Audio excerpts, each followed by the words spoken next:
This is a Rogue Media Network podcast. Do you ever have a story that you just can't get out of your head? One that you play the details of over and over with your friends? Well, you've come to the right place. I'm Claire. And I'm Susan. And this is Justice Pending, a weekly true crime podcast where we discuss tantalizing crimes with more questions than answers. Welcome back to Justice Pending. I'm Claire. And I'm Susan. Well, this is a case I have been wanting to talk about for a while now, Susan. It's a case everyone's been talking about for a while now. Right? We have been watching it unfold in real time over the last few months. We're talking about the kidnapping of Nancy Guthrie in Tucson, Arizona. Yes, and this case has obviously been all over the news since day one. It is truly high profile and involves someone who herself is in media. So, I mean, yeah. It makes sense. It's like an episode of Law and Order. Like, that's really how I saw it playing out. This is scripted, right? You have Savannah Guthrie, a co-host on the Today Show, who's pleading for her mother's return. It's like this heart-wrenching scene that you feel wrong watching, but you also can't look away because it is so real. I know. And it's really like, you know, so many people feel so connected to her because she's in everyone's living rooms, you know, daily. And so you feel like you're part of it. Her mother is a recognizable figure who has been on the show. Right. I mean, it is like, it's audacious. It really is. So let's take it from the top and set the scene. I want to talk about the timeline, how this all went down, as far as we know. Yes. Okay. So the last time anyone in Nancy's family saw her, it was around 9:50 p.m. on January 31st. And she was dropped off at her home in Tucson, Arizona by her son-in-law. Yes. So she'd been over at, a family member's house. They were having a good time. It was, I think almost 10 o'clock for an 84-year-old woman. I mean, she's painting the town. She's living the life, right? Yeah. And she's being escorted home. Yes. Yes. And so they see her go in, they see the garage door go down, and everything seems normal. Like, they have no reason to suspect it's anything but another night where they've dropped off Nancy Guthrie into her home to go peacefully to sleep, right? Exactly. Yeah. But then at 1:47 a.m., time-stamped, something very unusual happened. Nancy's doorbell camera was disconnected. And I'm sure we're going to get into more about how they figured all of this out. Yes. Yes. So the doorbell camera goes offline. And I have a doorbell camera, right? And sometimes it just randomly stops recording. Like, this has happened to me before. And so it's not always necessarily something nefarious, but what's crazy is that it's about 30 minutes later, 2:12 a.m., when motion is detected at Nancy's front door. So you have it go off, and then you have this break, which is like a kind of a significant amount of time, like 30 minutes. Like, what, right. Are they waiting around for 30 minutes before they actually go in? Are they doing other things? But whatever the case, it's 2:12 whenever they pick up this motion from a disconnected camera, right? Yeah, impressive. It's all pretty interesting. It is.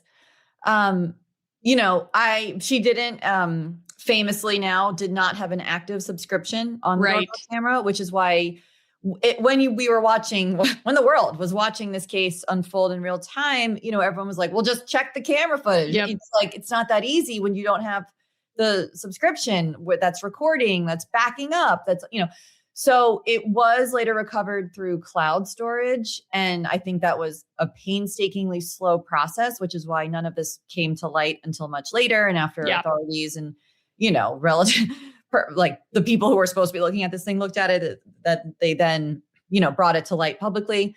But I don't know if we should be impressed or concerned that they do actually keep the footage, even when you don't have an active subscription. I personally think it's wonderful because I'm not breaking into people's houses and stealing old ladies, but Yeah, I agree. I think in this case, we have to look at it as a positive. I think the whole surveillance state, general, like Big Brother worries. How could this, potentially be misused by people in power and authority? Definitely has other implications, but in this case, we are quite glad that this footage does exist because we see someone on camera. We see someone poking around Nancy Guthrie's front door, and they're obviously not supposed to be there. They're obviously up to no good. They're wearing a face mask, gloves. There's a gun visible on a holster. So, I mean, this is the stuff of nightmares. It really is. Just to comment on the gun for a moment. Yeah. A lot of people pointed out that gun was clearly not in the right spot. Right. Like holstered in the right spot. I think so they basically surmise that this is not someone professional or even, I don't know, with a great thinking working IQ, because who would put a gun in basically where you could shoot off your body parts? Right. Right. And so that was sort of a tell of the type of person this was. Clearly, I mean, this person's gotten away with it so far. So, right. But the fact that the gun did not match the holster, I believe, and it was clearly placed improperly on the body. I mean, was it even loaded? We don't know. It could have been, just for show and a scare tactic. Yeah, definitely. I mean, this person doesn't come across, at least in this video, like a skilled criminal mastermind. They look like this average sort of person. And the FBI has actually said the suspect appears to be male, 5'9" or 5'10", and apparently shops at Walmart. Like, could this be a more vanilla average height? Yeah. Just, shopping at one of the big box stores because the backpack, right, is Ozark Trail, which is sold in Walmart. And so, I mean, there's just really not much to go on. Like, the idea that we're looking for every, white male who shops at Walmart and his average height, like, will never get to the bottom of that suspect list. Yeah. I mean, that's a hard one. And so I think they were really, really hoping for DNA. Now, what he did was he truly masked himself. His eyes are visible, but you know, it's like you can get a retinal scan from a cloud restored video feed, so it's, and no one has come forward that I'm aware of that has been, waving their arms and said, I know who it is. This person, has those eyes, no one's right. Or carries a backpack like that, or has a coat like that. Right. Yeah, exactly. So it's not, there's not really a whole lot to go on, unfortunately. Yeah. It makes me think of like Luigi Mangione, right? Our very first episode, Susan. Yeah. He made a fatal mistake. Yep. I mean, in so many ways, in so many usages. One of many fatal mistakes. Yeah. One of many. But, he, was masked and then let his guard down in checking into that hostel. So unfortunately, we don't have we don't have his movement. Right. Right. Yeah. We don't have any. The idea that potentially maybe they do have some type of unknown DNA, but if this person hasn't committed a crime before, guess what? They're not in the system. And based on the way that gun is holstered, people really wonder if this is anyone who's ever, has a criminal record. Of course, you don't need a gun to commit a crime. So that's, it's possible. But okay, let's talk about the next data point in the timeline. We've got 2:28 a.m. So this is about 15 minutes after the image appears in the doorbell camera, Nancy's pacemaker app disconnects from her phone. I mean, this sounds like she's left the house, right? Is that what you're thinking too? Yeah, it sounds like she's gone. There's no Bluetooth connection. Yeah. And the phone was left behind. Yes. Her phone, her purse, this is all at home, right? Mhm. So this is the last data point that we have from Nancy's house and really in the investigation. And so all of this plays out overnight. Nancy's family has no idea anything is wrong until the next day, Sunday, February 1st. That's right. So then the alarm bells start going off because Nancy was going to watch a live streamed church service with a friend, and she never arrived. The friend was the one who notified other, family members. Right. So the same family members who dropped her off the night before, they come back to the house. They live nearby, right? And they're checking on her. And within minutes, they're calling 911 because they can tell something really bad has happened at this house. Like she's missing and it looks very suspicious. It does. And she's 84. Some people might think, oh, well, does she have some form of dementia? Did she wander off? No, she was, had her wits about her. And yes, she was 84, but she had her wits about her. So, it's not like she's going to wander off. Most people that age who go missing are really not kidnap victims, but it was pretty obvious in this case that's what happened. Yes. I mean, the fact that she left her purse, her keys, her cell phone, you get the silver alerts, you see where this car is just missing because someone has taken off and then forgotten where they're going. And, they're driving in their car, but they're not leaving on foot in the middle of the night in the desert. This is totally foul play here. And it's just on the surface level. When it first started to come out, like when I was seeing these headlines, I was like, oh, that's so sad. Nancy Guthrie's mom got confused and lost in her neighborhood, right? And they're going to find her. Like it was kind of this super early headline that made it seem like maybe it wasn't foul play, but pretty soon after, they start saying something went wrong at Nancy's house, and we're going to do an all-out search for her. Yeah, the search happened pretty darn quickly. Yes, I think it did. I mean, that's wonderful. But like you said, at first you're like, oh, okay, you're going to search, concentric circles and kind of like hope to find her maybe dehydrated on the side of a road, but no, like this was, so this is not the case. Yeah, they sent out drones, search dogs, the whole 9 yards. If she had been outdoors, I believe she would have been found. I mean, this is Arizona. We're not talking about like dense forests where there's lots of places to hide. It would have been, a matter of time for them to find her outdoors. One would think there's just not a lot of places to hide.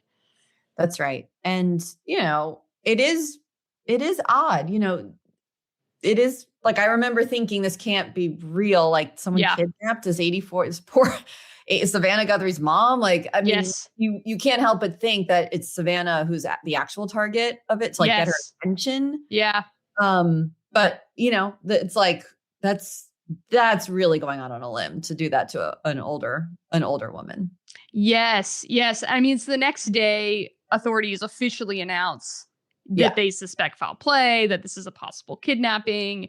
And, a little skepticism is a good thing. Like in the true crime world, you always want to just take a minute. But I mean, once they were able to confirm that her blood had been found on the front porch, like Nancy Guthrie's blood, it was just all too real at that moment. And I mean, you just so feel for this family. This is like an absolute nightmare. I think we all have like an elderly relative who's living alone, right? And who we worry about. But what you worry about is like them falling down, right? You don't think like this is like really extreme.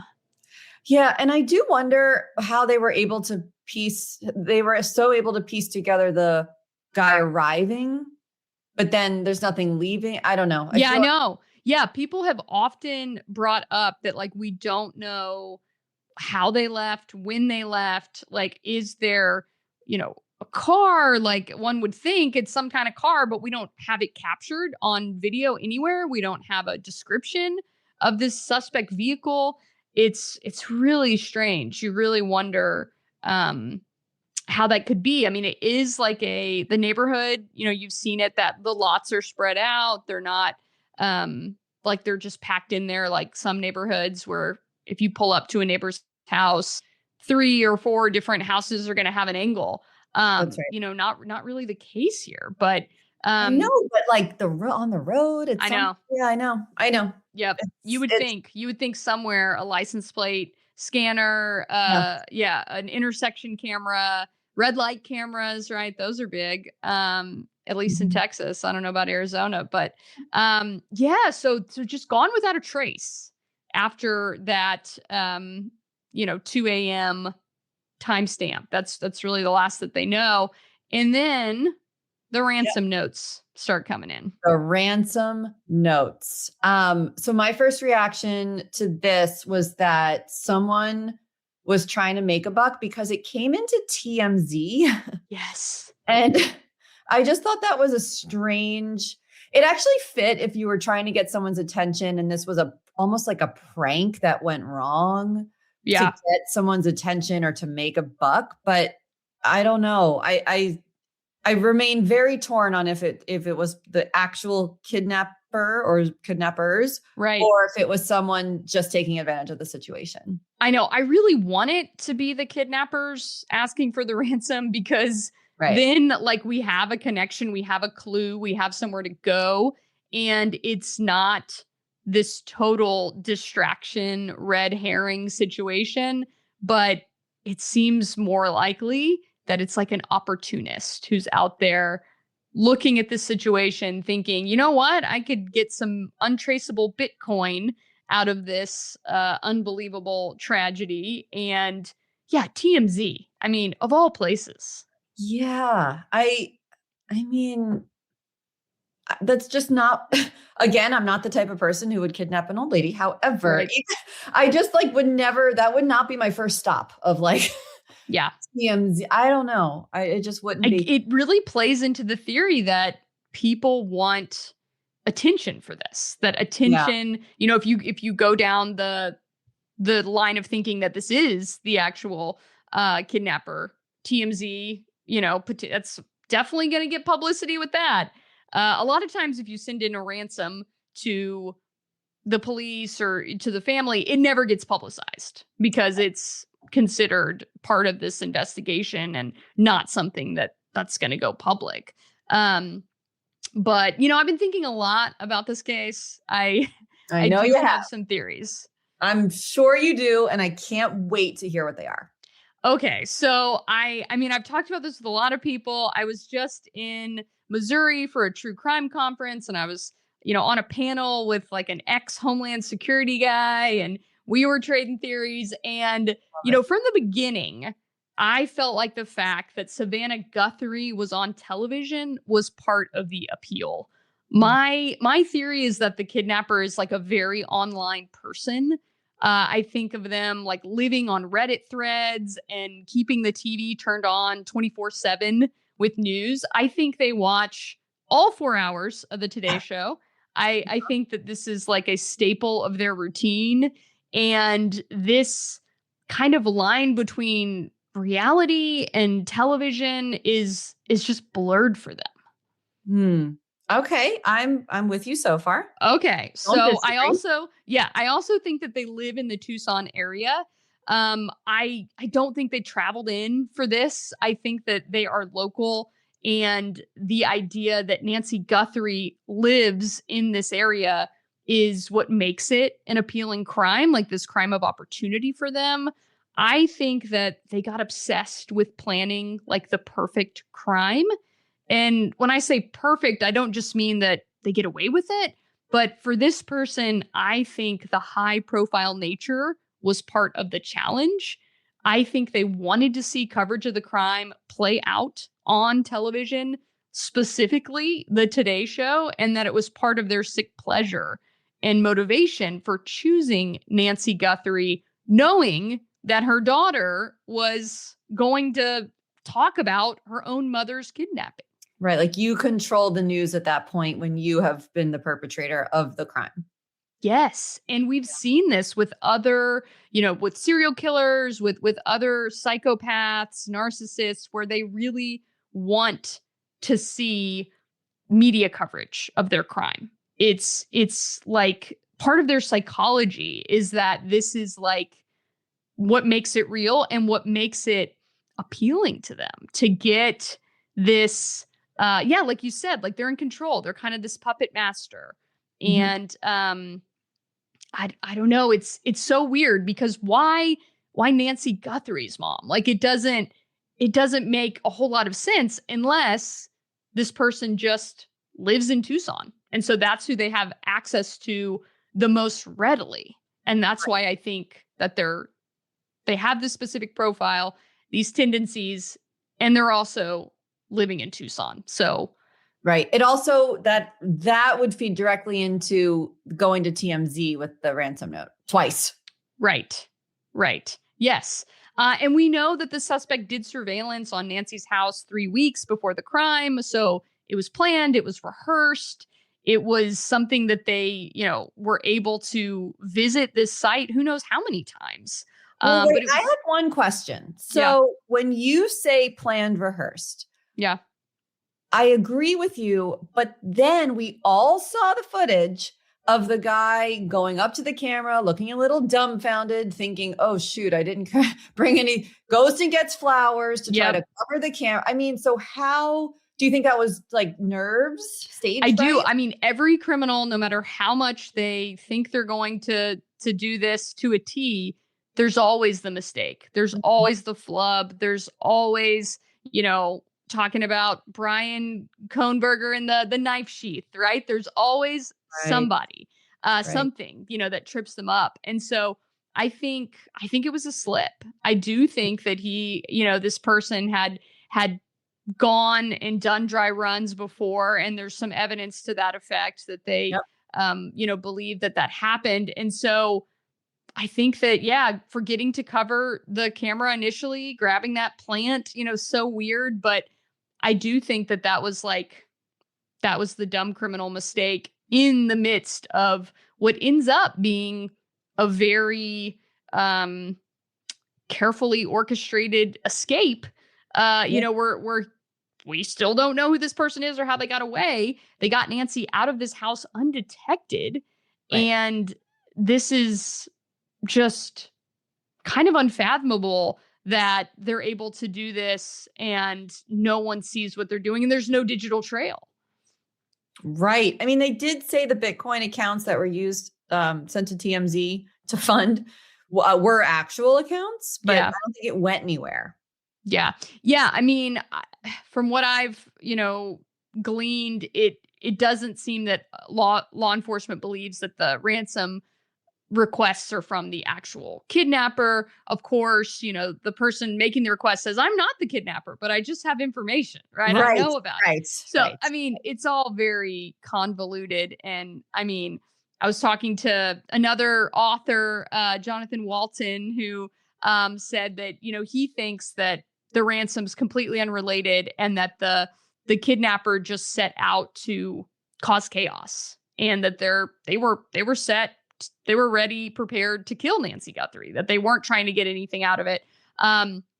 So, I mean, I think we can say that this kidnapper went in according to plan, got her out according to plan, and then I think it went off the rails. I think they realized they were not prepared to hold this woman captive or do whatever they needed to do to execute the next part of their plan.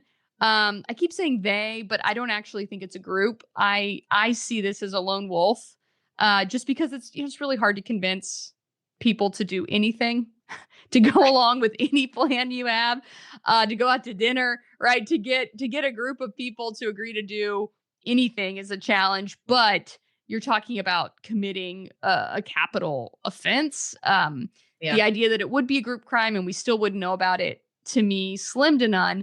I say it's a single actor doing this. And I think that they didn't plan on Nancy's particular health situation. So I think they didn't know that she needed to take this medication regularly. And my theory is that she died pretty quickly after the kidnapping. Hmm. And I think that they panicked. I think that they were trying to see an exit strategy to figure out what to do. They couldn't provide a proof of life to get anything out of this. You know, if indeed that was their idea to get something out of it, you typically need to prove that you really are who you say you are and that this person's alive. And if they were the person making this ransom claim with Bitcoin, they could prove it by showing Nancy Guthrie an image, right? Somehow proving that she's alive, her voice, anything, but they don't do this. And so the idea that she died soon after, I think that at that point, the suspect is at their end. I think that they realize that there's no way for this to end for them well. And so I have a theory that they then took their own life. I think that they're both dead, Susan. That's okay. Yeah. You think the ultimate reveal on this case is that one day we will find 2 deceased bodies somewhere. Yes. Yeah. My theory is that both Nancy and the suspect are dead. And I think that they're in the same location. I think that after Nancy died, as a result of her injuries sustained in the kidnapping and due to the fact that she didn't have access to her medication, I think a few days later, he killed himself. I think part of the suspect profile here is that he doesn't pay rent. I don't think he's has bills. I don't think he has like a way for people to realize that he's no longer alive. I think that like this is like an inherited house situation. You've done so much thinking about this. I have. Well, I mean, so many cases, right? So many cases I've covered, and so many different types of people who commit these kinds of crimes. And in my mind, there's no bills due. No one's noticing this guy's dropped off the radar because he's not on anyone's radar. Like this is a lone wolf Reddit guy living in a paid off house. So my theory is that we're going to find both of them when it starts to get really hot in Arizona. Or possibly, when property taxes are due again. I think that this explains why we aren't hearing anything.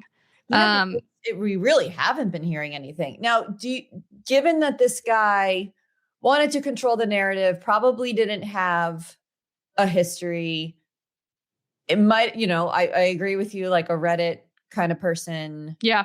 Do you think he left a yet to be found final memento? Like a confession? Oh, yeah. Or something, cryptic. I hope that there's at least a note, right? Like at least something. But in my mind, I don't see that. I see. I mean, on Reddit, though, by the way. So on Reddit. Ooh. Yeah. Like almost like his last, playing with us, like, it's out there. You guys just didn't find it kind of thing. I would definitely, if I was in on this investigation, I would be scouring Reddit threads, looking for profiles that were very active prior to this and have since gone dark. Yeah. But I agree with you. I think that it would be part of this MO of this suspect that I imagine that I have theorized here to leave a final taunting message in cryptic. I think so. Online. Yeah, online for sure. I mean, we are all waiting for some type of news in this case. The FBI, says that they're continuing to follow up on leads. And I think we've seen lots of evidence that they're very active, have a lot of people dedicated to this case. They've questioned numerous people. There was even someone like detained around the border of Mexico, right? Yeah. But nothing has led to an arrest. And Savannah Guthrie returned to the Today Show on April 6th and continues to plead for her mother's safe return in videos where she addresses the kidnapper. It's It's just, it's like all she can do. I mean, you have to really just feel for her that she's like, if I'm on camera and I have this platform and I can do anything to help my mom, I'm gonna do it, Of even as course. painful as it is. Yeah. I mean, of course, I give her so much credit for sitting there and doing the Today Show, Oh, I showing, know. just showing up and trying to be normal. Yeah, definitely. I mean, Definitely. the thing I will say, and it's not a critique because I know, people get advice from all kinds of law enforcement in various ways, but I wonder why that $1 million reward that she is now offering didn't come quicker. Yeah. Yeah, I think it's quite possible that law enforcement cautioned against that they Yeah. felt like it would just bring out the crazies and Yeah. lots of tips that were going to send them in the wrong direction. It's hard to know, but it's out there now, that the family's offering $1 million reward, and the FBI Phoenix office said anyone with firsthand knowledge, direct quote, of Guthrie's whereabouts should contact the FBI tip line at 1-800-CALL-FBI. Yes. I mean, we just remain very hopeful for Nancy and Yes. on behalf of everyone who is an unresolved missing persons case. Yes. I mean, Yes. it's too often that we're talking about these well, I guess that is the whole basis of this show, but Right. it is, unfortunate that there are endless episodes we can do on Justice Pending. It's But- so true. I mean, these cases, you want to keep talking about them so that people remember them, so that someone who knows something says something, comes forward. And that's really what, Savannah Guthrie has put in many of her messages is thank you for thinking about my mom and for remembering her and for continuing to talk about this case, because we want answers, and we know that those answers are going to come from someone out there who's Right. potentially listening to this, right? And That's right. so it just continues to be a mission to talk about this case and to remind people that it is still unsolved. So yeah, thanks for joining us on another episode of Justice Pending. We'll be back next week with an all new case. Justice Pending is recorded in Dallas, Texas for Rebel Studios. It's hosted by me, Claire Sanama, and Susan Passoni. Our theme music is Bending Truth, licensed at premiumbeat.com. We appreciate all listener feedback. Leave a review wherever you're listening right now, and we might read it on the air. Thanks for joining us.